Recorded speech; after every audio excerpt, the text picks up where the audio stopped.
Good morning, Eric. It's good to talk to you again. Good morning, Andrew. Good to be So this here. morning I wanted to spend a little this morning I want to spend a little time talking about what I call inner dominance. And it's a topic that's really been important to me because as much as I wanted this Dom relationship that Dawn and I are in, I'm the one that introduced it. I'm the one that brought it to her. It didn't really take off until I started to own my own shit, until I started to kind of step into my own inner strength. And I think this is something a lot of guys struggle with. I actually got a direct message on Instagram just this morning that is like just the perfect thing to take off on this, where this guy said, "Hey, love your account. We love your podcast and your profile. And something I really struggle with is we want to be in a 24/7 Dom sub dynamic. And I have all of this guilt that I feel whenever I tell her what to do or give her commands, even though she loves it." And that's the kind of thing I think a lot of men struggle with, is this sense of like, who am I to tell another person what to do? Who am I to be the one in charge and to be taking the lead in someone else's life? So I'm curious what that's been like for you as you've kind of stepped into this role of doing Dom sub inside of a relationship. What's it been like for you to kind of step into that place of having to be the dominant one? But yeah, I agree with you. First of all, that there is no, um, it actually doesn't exist unless you can do it with yourself. Um, there's no sustainability with it. There's no capacity to have something challenging happen in your life. And life, if you're doing it right, challenges are what make life life. Like that's the point of it. So if we're not having an inner discipline, there's no way we're going to be able to tell someone else in any sort of sustainable long-term way. And for me, I actually had to take I would say a sabbatical. I mean, I had a unique opportunity to not be in a relationship for a very long time and to do what I would call, inner work, where I really began to do the work on myself to dominate myself. And a lot of that was quitting bad habits, cleaning up my life, quitting smoking, um, quitting recreational unconscious drug use, um, a lot of unconscious behavior. And I had to clean it up, really look at my own life, really do the work. All this stuff that's not fun, not sexy, not has nothing absolutely at all to do with sex. It has nothing to do with anything but showing up to being an accountable human, an accountable man, an accountable adult, to habituate that your response to a situation is not victim, but is how do I take ownership of this and how do I respond to this in a way that is I get to choose my response. What's my role in this? That's a habit. I feel like the victim habit perpetuates a we have hard time telling other people what to do because we're seeing them as a victim, and so we're unconsciously feeling like we're a victim. And until you stop feeling like you're a victim, you're going to project victimhood to other people. So I would Exactly. tell that man that figure out what's in his life where he's feeling like he's a victim. He's trying to play the nice guy. The nice guy's bullshit. Like the nice guy is a scared guy. And when I hear or I feel nice guy energy, it's it's unconscious energy and it's fear energy and it's victim energy and it's eradicating that victim energy, and that can only be done away from your woman to really do the work. Because if you're going to her to find solace and refuge and mommy energy or nurturing, this is this is the hardest part of this entire thing, and this is the part that people don't really understand, and this is what I think it differentiates this model and from this paradigm from other relationships. You said something like doing all this work that you had to do by yourself had nothing to do with sex, except it does. Yeah. Like, because in everything you said, absolutely 100%, like agree with you on all of it. The thing that I didn't get before I started down this process myself was she, my wife, is just a reflection of me. So how confident I can be, how solid I am, is how safe she feels. And if I'm playing the nice guy, she feels that, even if she doesn't know it, if she doesn't know she's feeling it, like it's just inherent in how she's showing up. So as I wanted her to be more submissive, as I wanted her to let me be in charge more, what I continued to realize over and over and over again was she couldn't until I had taken control of myself. Essentially, like if I didn't have self-control, she couldn't let me take the lead for her. And that is, it might not be about sex explicitly, but it's about sex implicitly, because the same thing that allows me to step forward and lead is also what allows me to take charge in the bedroom. It's what allows me to take charge in finances. It's what allows me to take charge anywhere in life. It's the exact same energy. And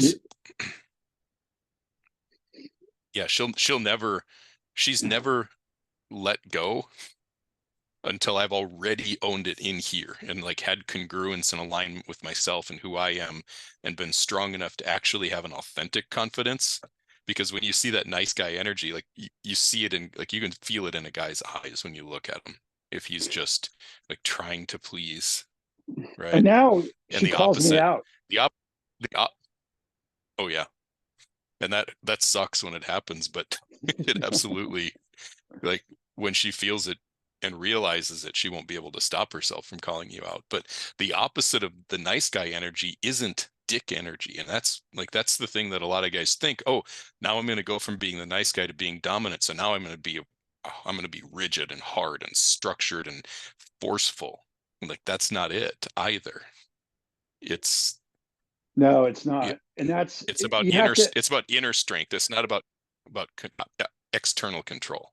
Go ahead. Oh, 100%. No, I agree 100%. And I feel like the models for that type of masculinity is something that I think we had in the past, but I think it lacks in the present. I think often it's a cartoonish version of masculinity that is this sort of, you're either the nice guy or you're this sort of cartoonish version of it that has some parts of it that are spot on, but often is a what I call a humiliated fury. Like they sort of have this sort of like bristling, like keeping them people at bay and really hiding something, that a lot of insecurity that's inside of them.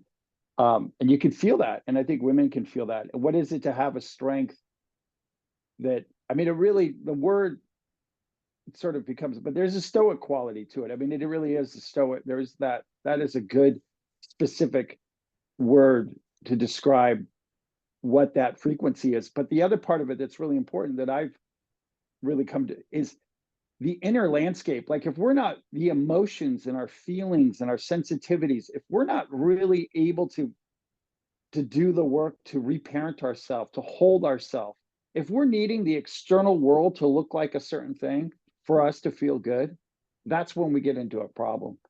And I feel like that's the real big difference between the version of masculinity that you were talking about, that is this sort of like dick energy. Why is it dick? Because it's trying to control the external world so it feels safe and it feels good, versus an energy that is inside, holding himself and able to reparent, and knows his little boy energy, knows the little parts and wounds and where they're wounded. And so when those things are coming up, or there's something, he can do the work. He can, if he has to, remove himself from the situation and go and work on himself privately. Or if he needs to avoid a situation, he knows that, because, hey, I'm a loose cannon in this kind of situation, so I'm going to not go in that situation. So that, it really truly is it's a wise energy. You have to have that when you're dealing with women, and especially women that are sexual and vital and in their feminine, because they're going to find the little parts of you that feel wounded, that feel lame, and they're not even consciously going to find it, and they're going to poke at it, and it feels like an open wound, like where you have a band-aid, and there's an open wound and someone's like poking at it. That's what it feels like on your being. And that's actually literally the design. I feel like when you're in a really good relationship, it's actually the point of it to trigger you. Like, we think that the really good relationships, just like, oh, it's happily ever after and life is just fucking good. That actually sucks. That there's no point to that. Like, if you're not growing and stepping up, you're going to be bored as fuck. And the really good sex and the really good scenes and all that shit comes right on the other side of you getting triggered, you holding yourself, her feeling that, and you leveling up to that. And then all of a sudden it's fresh and it's like lights out, and it's something that's like, it feels like you're 15, 16, 17 and you've never fucked before. And it's, like, that's the vitality of it. But that only could come from you being able to hold yourself in that energy. And you combine this older, wise energy with a young energy, the two kind of merge together. And it's like it, and that there is this, and it's like not faltering. And it's metaphorical and literal. This whole energy, and I'm moving my arm vertical and horizontal. It's when you are able to be erect in your energy and hold that and move that energy, versus you sort of flopping. And that's not from her. Like, she's not there to make you erect. You're holding that erection. That's your vitality holding that erection. It's not her responsibility to get you off. You're doing it. If she gets you off, she wants to get you off. It's her desire, it's her overflow to get you off. I'm going to pause. You said something about being stoic, and that stoic energy is a piece of it, but I think some guys too. And I know Take the it too first time far. well, they get all bound up. They get like Yeah. they think stoic. They're like, okay, I need to be flat. I need to be flat Yeah. line. Yeah. Yeah. That's, yeah. Yeah. Yeah. And It looks so stoic they on the get outside, but it's got something to it in the inside. right. It's bustling in here, but it's the ability to not be set off. This is a word I've used, and I know I've used with you a long time ago, which is becoming untriggerable. Yeah. That's like the ultimate self-control, the ultimate sense of being dominant in your energy and in your inner world is not being able to just shut down so you don't feel anything. It's being able to expose yourself to all of life, to every bit of the feminine, to every bit of your woman, and to be absolutely, completely okay, no matter what the storm is, no matter what's going on in the world around you. That's the ultimate strength, in my opinion. But if we think stoic means like I need to just be flatline, that's when we start to shut off the outside world or try to change the outside world so we can feel okay, rather than doing the inner work so we can be untriggerable.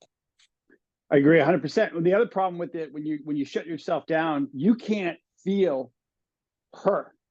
And when you can't feel her, Yep. you can't be alive to the moment, to like, maybe she's needing a little something. if you're not feeling her pain and empathizing and kind of in there with her, you're not able to take this and move this energy to some other awesome place. It's often when she's feeling off and you're able to see that, not get triggered by it, hold it, move it. It's alchemy. The problem when you're cold or you don't have the potential to alchemize the challenging moments. What happens is you take this energy and you're just a rock. It bumps up against you, it falls off. Those challenging things that you think you're being stoic and you're not helping. True untriggerability isn't that the things aren't affecting you. It's that you're alchemizing. It's that you're taking these things in and you're able to transmute them energetically from something that reads negative into something that reads positive. And the quicker you can do that, I think of it as grace. Like when you have grace, I think grace is a great word because grace is like this capacity to be, when a dancer has grace, like you can be graceful in your energy. I think of the two words that my values when I think about this is grit and grace. Like you've got to have grit, but you've got to have grace. If you're just all grit and no grace, it's just going to grind it. It's going to feel this. You're not going to have the heart. You're not going to have the warmth. You're not going to have the capacity to really feel them to feel love. And that power of love is so beyond anything that you can intellectually or mindfully do. It's beyond something. And that when you're tapping into that energy, whoo, it's something else. But that can only happen when you're loving whatever's coming. I feel like the true alchemical process is almost like you're loving it. It's like when you're in a tough situation, if you get to a place where you're like, I love it. I remember when I used to live in Maine and it was really, really cold and I'd have to go work. And I would just get to a place that I would be like, fuck it, I love it out here. I love it. Like, come on. Like, I love it. And you can get to that place. That's the sweet sauce. And I think that's the same with when she's hitting a wound and you're able to be like, truly, truly being able to take it in and alchemize it and have that grace with it.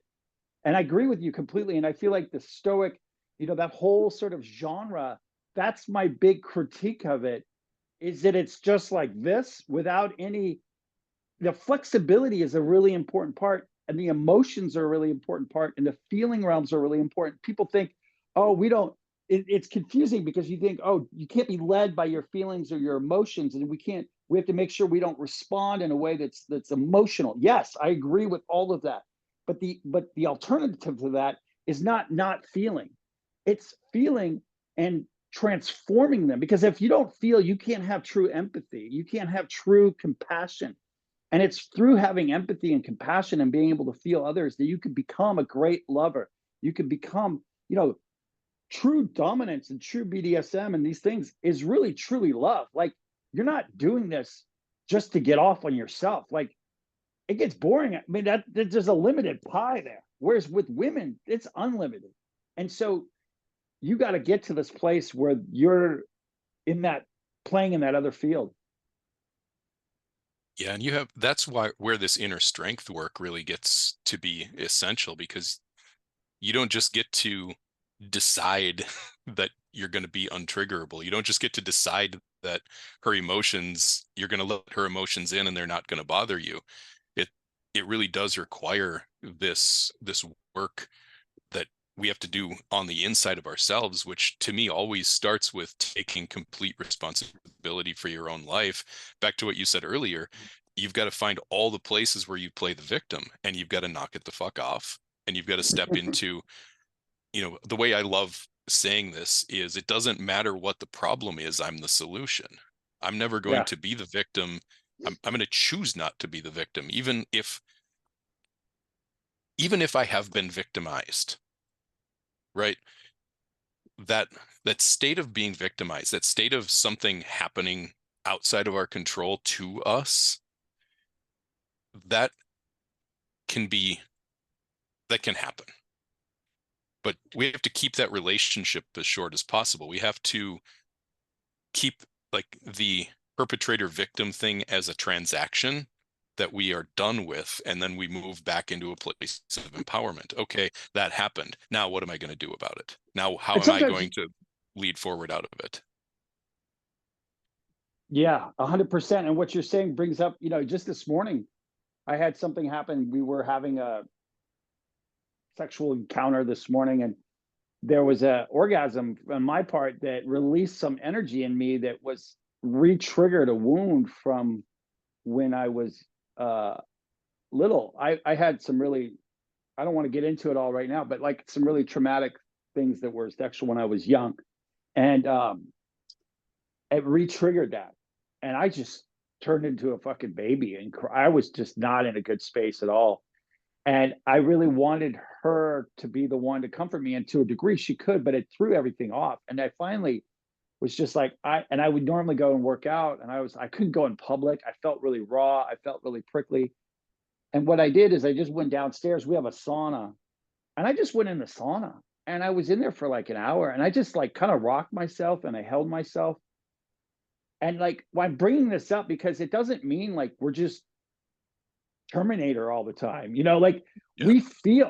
we feel things deeply, and I feel things. I think I've felt more deeply than I've ever felt in my life, and I'm overwhelmed with feeling often, and I'm feel immense feeling, and I don't always feel my stuff, but I feel other people's things. Like I'm feeling other wounds and other stuff, and it's a very intense thing. And I think part of the masculine of this energy, that one of the most empowering things, and one of the things that leads to the greatest strength for me, is being able to hold myself in private for myself in my deepest wounds. Like when I'm able to really hold myself and nurture myself and love myself and be compassionate.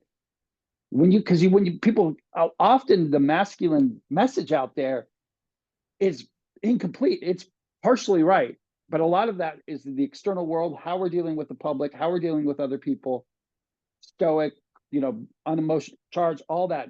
Don't react. But in order to do that effectively and retain an open heart, there is another part of this, which I kind of think of it as very similar to mulch, and compost, and that there's going to you be this you make decay. the best analogies. You know what I mean? There's going to be this decay. There's going to be stuff that we're going to have to feel. And I'm an artist. And I think, and I love poetry and I love art, and I feel like that's what actually art is the compost. It is this part of us that takes these deep tragic wounds and these deep, and then transforms them into something that we can bring out to the world. We become art.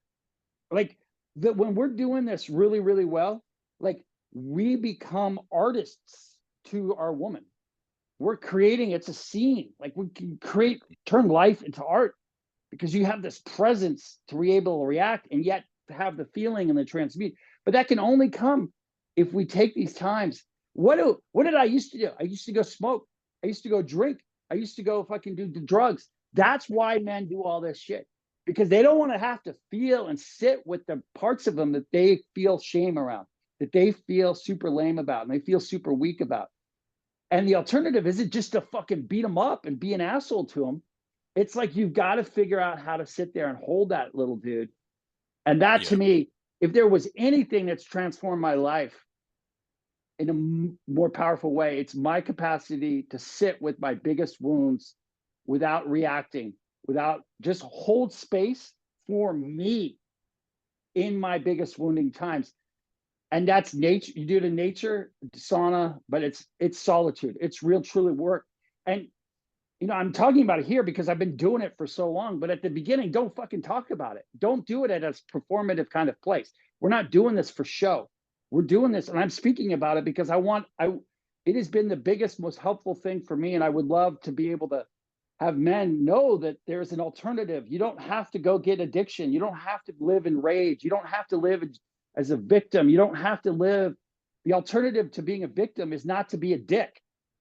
It is to have a dick and to use it and to have it strong, but it's not to be an asshole about it, But you can be in your power it's not a good boy or a bad boy. It's truly this integration of those two energies, and that's really what art is. So anyway, And if we're numbing ourselves, and this has been like, this is a theme with every single guy that I've ever worked with, whatever it is that you're using to numb yourself, whether it's video games, it's alcohol, it's drugs, it's porn, it's just being stuck in your head and in your spinning thoughts, work. whatever it is that you're using to numb yourself, whatever it is that you feel like is the thing that you are a victim of or you don't have control over, that can be a gift to you if you're willing to look at it and be honest with yourself about what it is that you're avoiding. What is it that you don't want to face? Where is it in your life that you haven't spoken up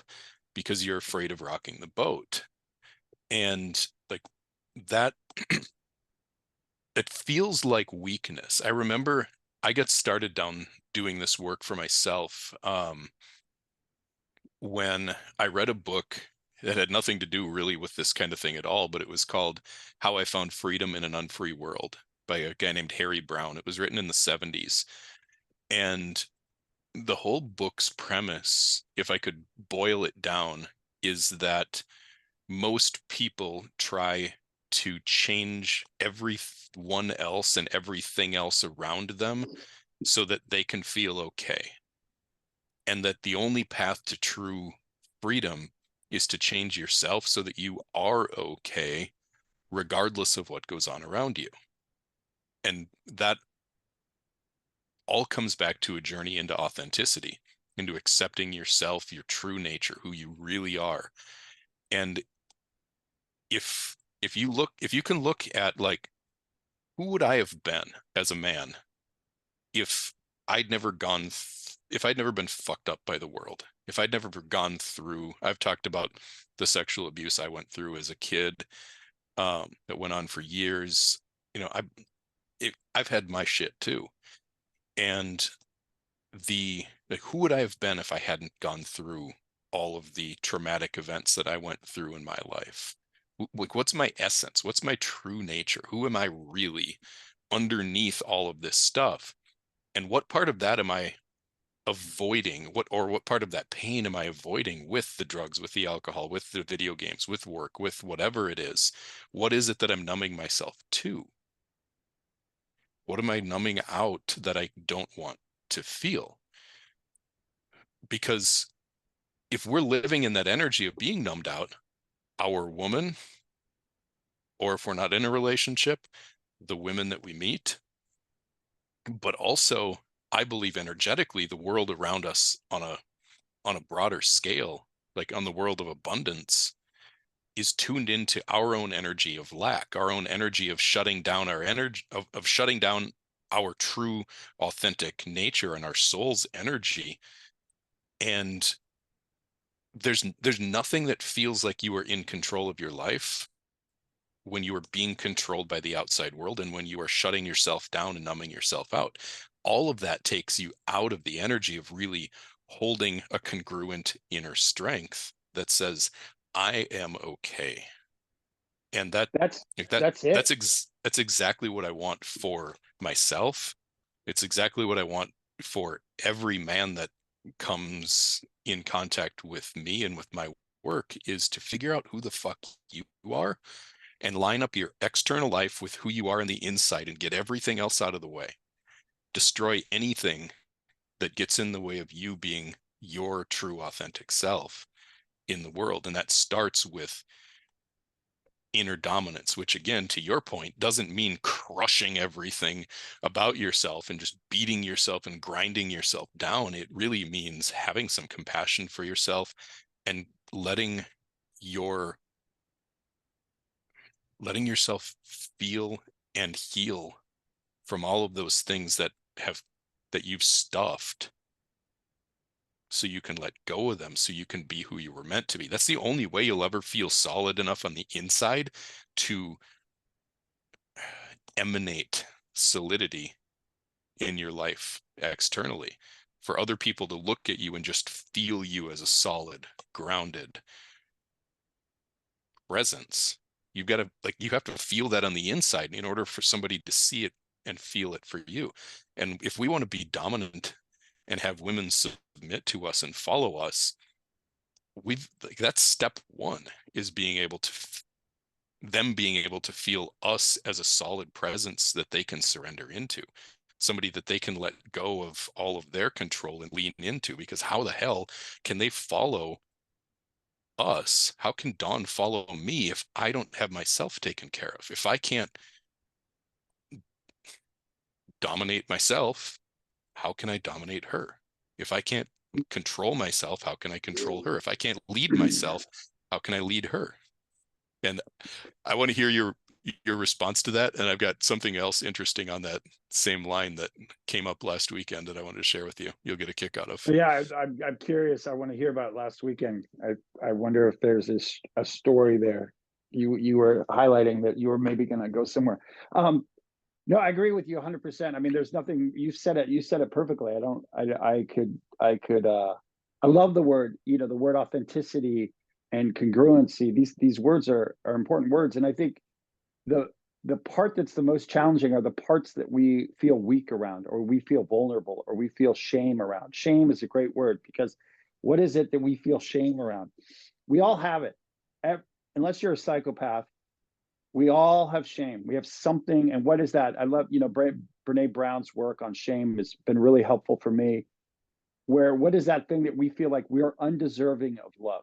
We're undeserving of belonging because of this thing.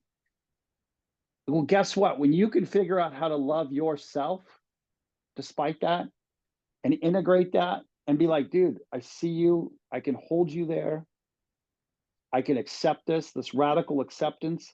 It doesn't mean you excuse it. It just means like I can see it, I hear you, I hold you. Okay, now let's move forward.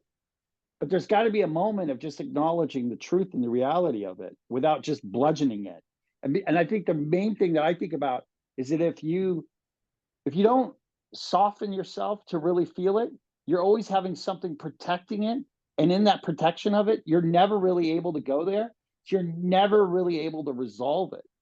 You have to dissolve the protection in order to resolve it and move it forward.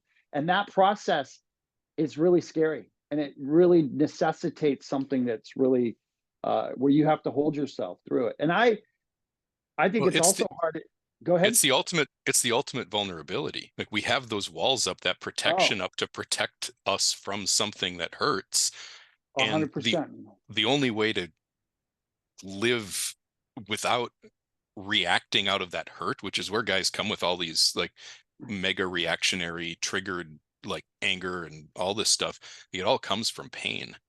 But Oh, 100%. in order to deal with that pain, you got to take the walls down, which feels dangerous.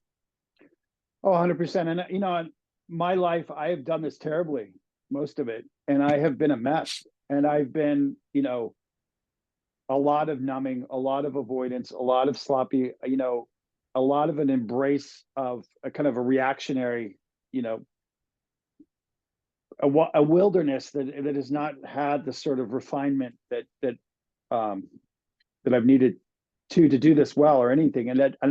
So I know what it is to not do it well. And so in the doing of it, I don't know if I'm doing it well now. I just know that I'm doing it.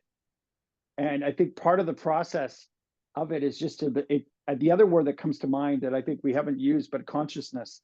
I feel like there's an unconsciousness and a consciousness. And the more that you're in consciousness, the more you're doing it right. Like, even if you're doing something off, but you're aware that you're doing it off, that is massive. So just bringing consciousness to it. Everything that we're doing, we're aware that we're in this place. We're aware of this. We're bringing conscious, not unconscious behavior.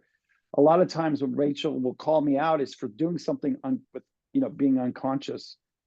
And so the congruency, when you are aware of something that feels off and you're not hiding it, that can be congruent. So you can be congruent in a low moment and it still can feel like you have consciousness. That's much better than being like shoving that aside and they feel like, oh, you're being unconscious, in that kind of attitude.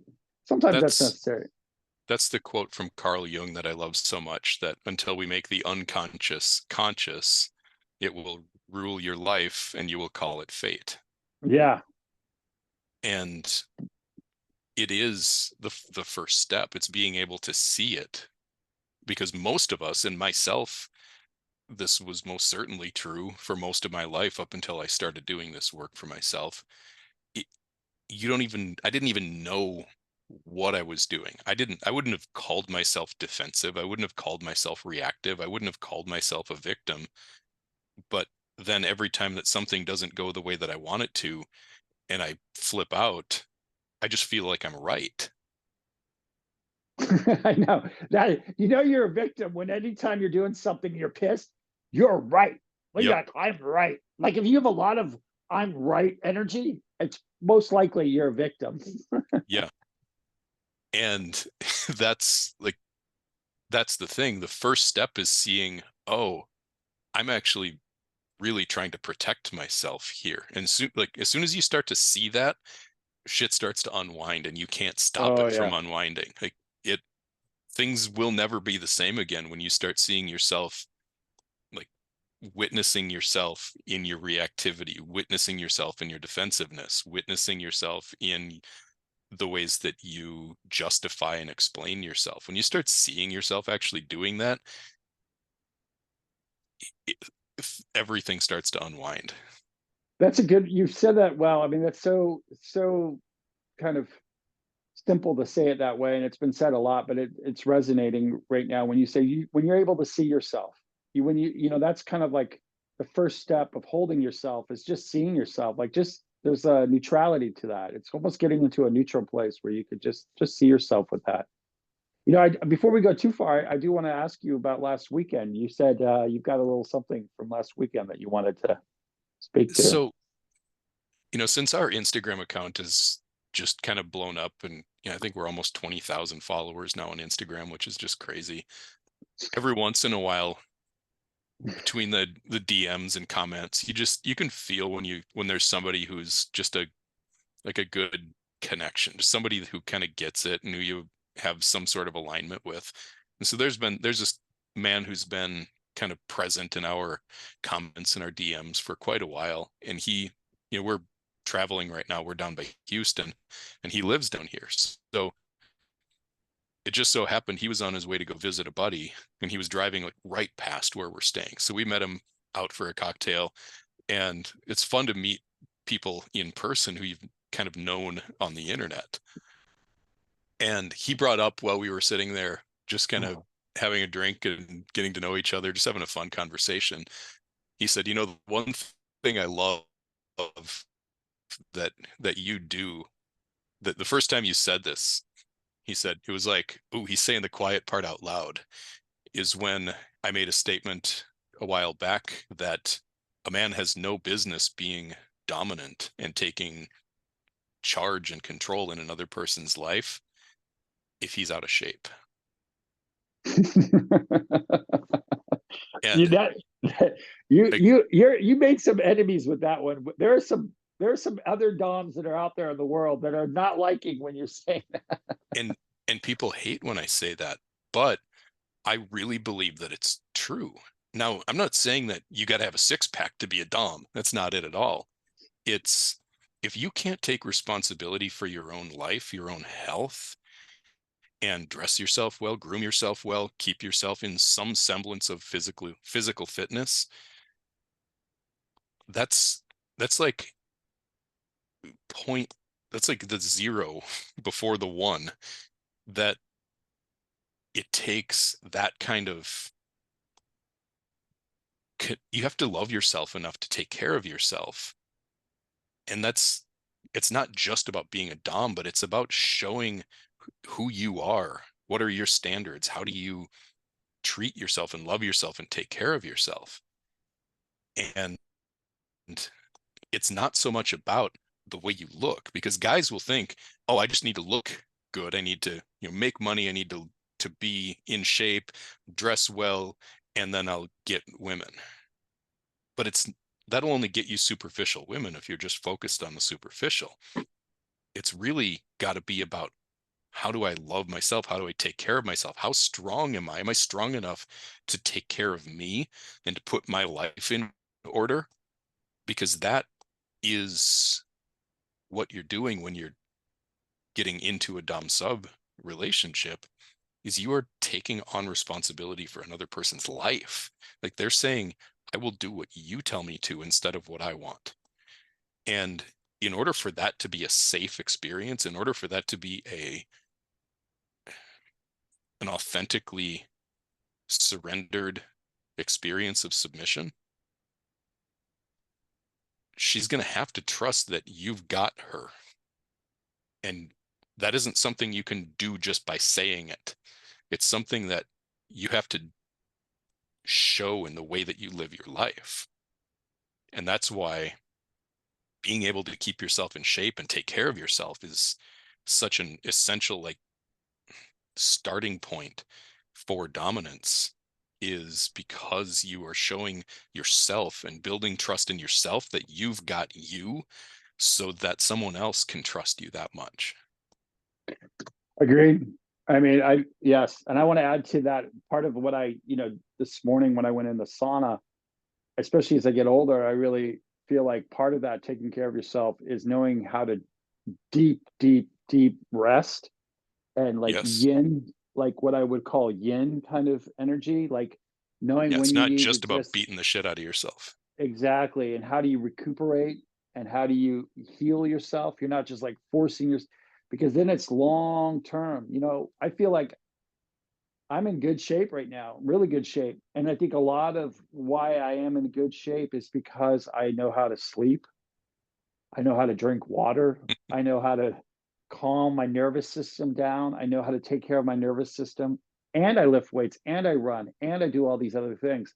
But I just wanted to add to you, I agree with you, but it's not just that taking care of your body to me is like making sure that we're not abusing it as well. That the body is really something that necessitates uh, I would call like more yang energy, more external, like boom, boom, boom, and this more yin. And you need to make sure that you have this nice, like working out and working in energy. Like we're going to work out, but we're also going to work in, and knowing when you need to do those both. We had a friend who, when we went to visit her one time, you just said boom, boom, boom, and it reminded me of this funny story. Um, we went to visit her one time and she lived in a one-bedroom apartment. She had moved to a different state. So we went to visit, and she, like, the guest room was essentially laying a mattress on the living room floor, and that's where we slept. She's like, you can stay with me, but I don't have a boom boom room for you.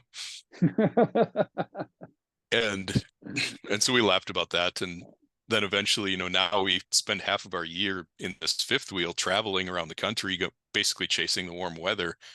And we joked about when we got this thing, we were going to get a big sticker to put across the back of it that said boom boom room. That's great. That's great. I love that. Yeah.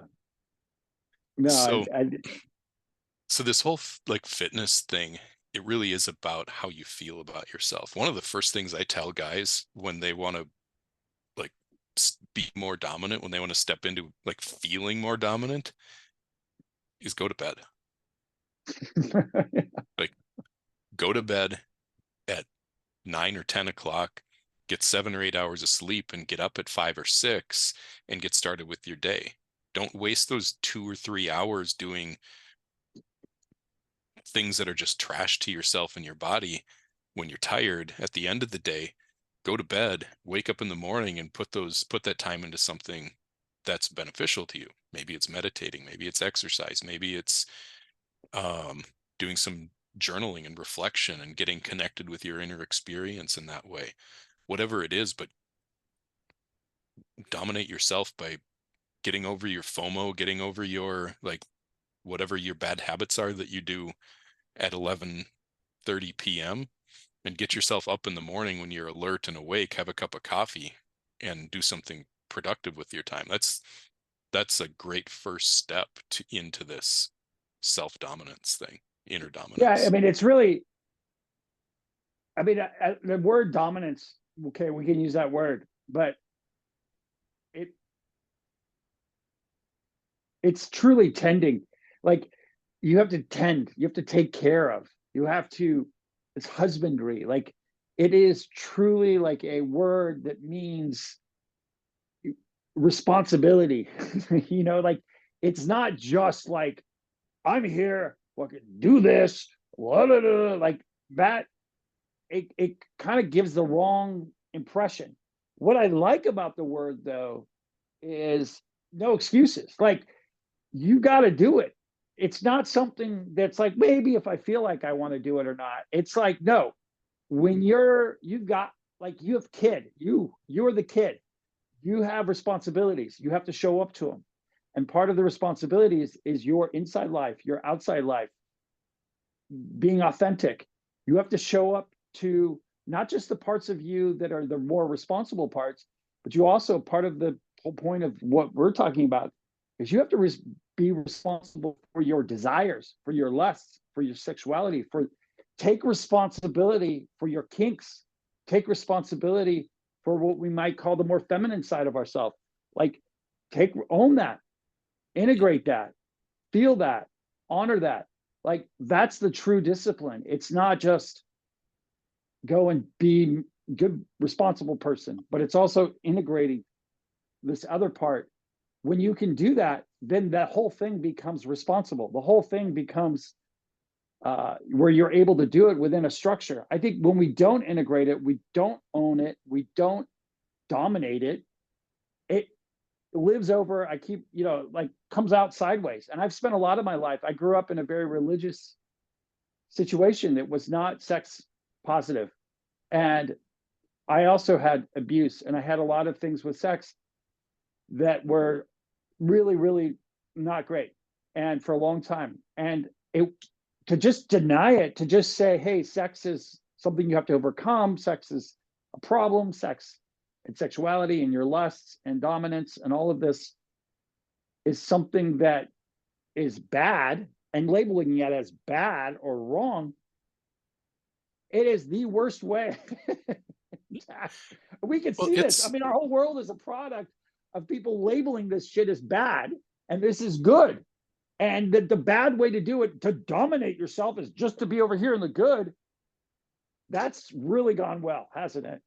I yeah. mean, there's umpteen examples of how that is not the model. Suppression of what's real. I mean, let's face it.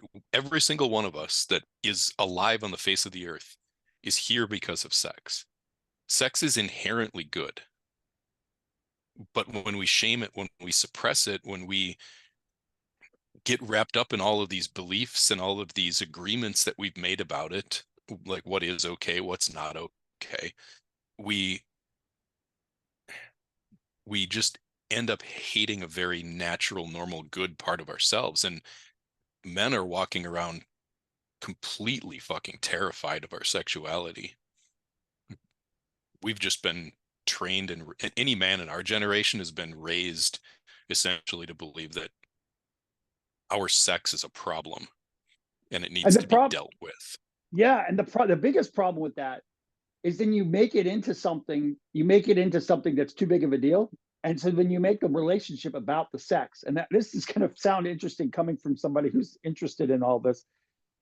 But the whole point is to not make it about the sex. The whole point is to not make it where you need it or even you want it. Like you, of course, you do want it and you want to integrate it into your life, but it cannot rule you. It cannot be the focal point. This is the whole point of the 24/7 kind of idea. If you have it and you're just dominating in the bedroom, but not in the other part of your room, what you're going to end up doing, because you want it over here, you're going to subconsciously, unconsciously manipulate. You're going to play games. You're going to do things that are going to not turn on your woman because you're going to try to get her to do this thing over here. And the way, or you're going to be nice, or you're going to communicate, over communicate, all kind of litany of issues of why this doesn't work. And we see this as the entire industry of relationships, like Yeah. how to solve relationships. And it's But just the point, neediness, right? it's You're just neediness. being It's you totally neediness. you're That's why being you have to abs own it. yeah, you're being absolutely controlled by your urges rather than being in control of your desire. And letting go of exactly. neediness doesn't mean you don't have needs. It means that you're in control of your desire. Now it's something that I own. It's something that's Exactly. mine, and I'm going to use the the energy of my desire to take charge of my life and to make it better. And that's the thing, right? It's not I'm going to take what I want. This isn't about winning over our partner. It's not about getting something from her. It really becomes, and here's the biggest shift in this like self-responsibility thing around sexuality for me is my sexuality becomes something that I give. It's not about what I'm getting. It's about it's something that I own and I have control of, and I'm giving it as a gift to my partner rather than trying to get And something. you decide. It's not her deciding. This is not up to her. Obviously, if there's issues and you're clear in the context, it's not the right time of the month, whatever it is. That's because, but you know, you're aware of the context. She's not having to inform you of all that. This is when you really become, a true dom. I think is true taking responsibility for your woman and for all the context. Context, I think, is a really important word too. I feel like if we're not aware of what's happening in her life, in her body, I respect you so much and I'm inspired so much by what you've done with Dawn with keeping track of her menstrual cycle. It's very inspiring to me. You know, you really inspired me to learn more about that, to be aware of that. I even put it on my calendar for Rachel, like something that I started to become more and more aware of, and it has been a massive game changer for me. And I think this is the kind of holistic. I don't like the word, but it's an accurate word. Holistic dominance that you speak of, that you're about, that where it's not just you're interested in the long term and you're interested in the bounty of it. You're interested in her health from all the way down. You're not interested in just having a scene or doing the thing you want to do in the moment you want to do it because you're going to get off. And that is so easy. Like it's not even worth it in this situation. Like that's Well, I don't know. It's that's it's worth it. It's fun. it's Like fun. that. I'm not saying it. I'm not It saying I don't want to dismiss it. It's very fun up to a point. But once you get and you realize the ramifications when you're doing it wrong, what I'm trying to say is those kind of situations when you're doing it and you're not paying attention to context and right. you're doing it at the wrong time and the wrong way, but you're getting it and you're forcing it to happen, to me, that ceases to become fun. Like it's like forcing a situation that it's not the right thing. Yeah, when That's you what that when you yeah, go lose ahead. attunement, when you lose Yeah, attunement to exactly. Her, your experience, to her, to the energy of the whole thing, that then it becomes not fun. But trying to when speak you, about. yeah, go ahead. No, no, no. Your attunement's the great word. I feel like it's the appropriate word. Attunement. So the thing I want to end on, I want to just talk a little bit about this word responsibility, because that's the word that keeps coming up in this conversation. Anytime you talk about dominance and taking control of your own life, is it starts with taking responsibility. And I love this little equation that I learned a long time ago. It was E plus R equals O. And that stands for event plus response equals outcome. So there's the things that happen in life, the events, and then there's the outcome, the way that things turn out. And the way that you respond, the R in the middle, is what really determines what that outcome is. It's how you respond to the things that happen in life that gives you a sense of being in charge. And I learned this a long time ago, and it was a big step for me in starting to see my life through the lens of being responsible for myself. But I never got this last piece until just last year. Somebody said, you know, that word responsibility is respond ability. It's a it's a it's a word that means the ability to having the ability to respond. And I put that in context of this event plus response equals outcome. That's what responsibility means. It means maintaining and retaining my own ability to respond to the events that happen in my life so that I can shape the outcomes in the way that I want them to be. And maintaining that ability to respond really is what gets at all of this, like doing the work around healing your pain, facing your pain, dealing with your triggers, dealing with everything that takes you out of, like everything that's taken me out of my ability to consciously, calmly, confidently respond to the events that happen in my life. That's the stuff that I've had to work on in order to hold on to that responsibility, that ability to be responsive to the events that happen so that I can continually shape the outcomes in the context of and in alignment with what it is I see, what I see as truth, and where it is that I'm going in my life and where I'm leading our relationship. 100%. Well said. I feel, yeah, I think of it as a stimulus and the response, you know, the events, the stimulus, the thing that sort of provokes you, pokes at you, that triggers you. This is what you're going back to the triggerable. Mm-hmm. This goes back, this, you want to do the work, you do the work around this. That's the work. Like that's why you have to do an inventory, not just of your external world and what is going on there, but you also have to do an inner inventory.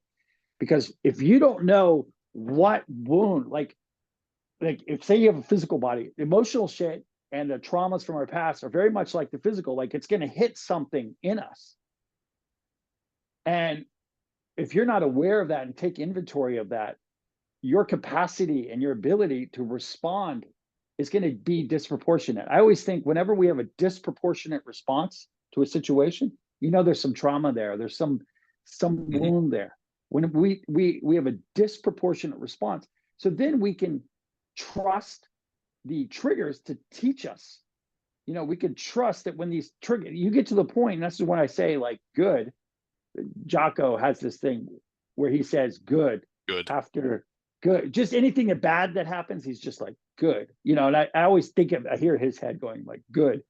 He's got that great book. I want to give that ownership book that he's got that is really a great book about all of this too.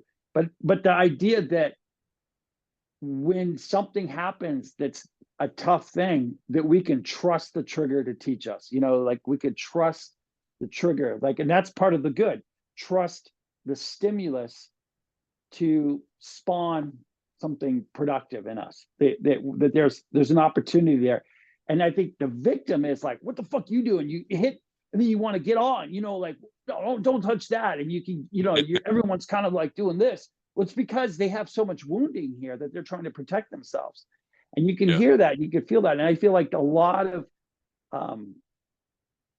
it's shame. There's wounding. And this is why if we're not bringing compassion and love to these wounds, we're not really ever going to, because it's just going to further the armor. And I think a lot of the illnesses that men have as they get older and younger now even is armor.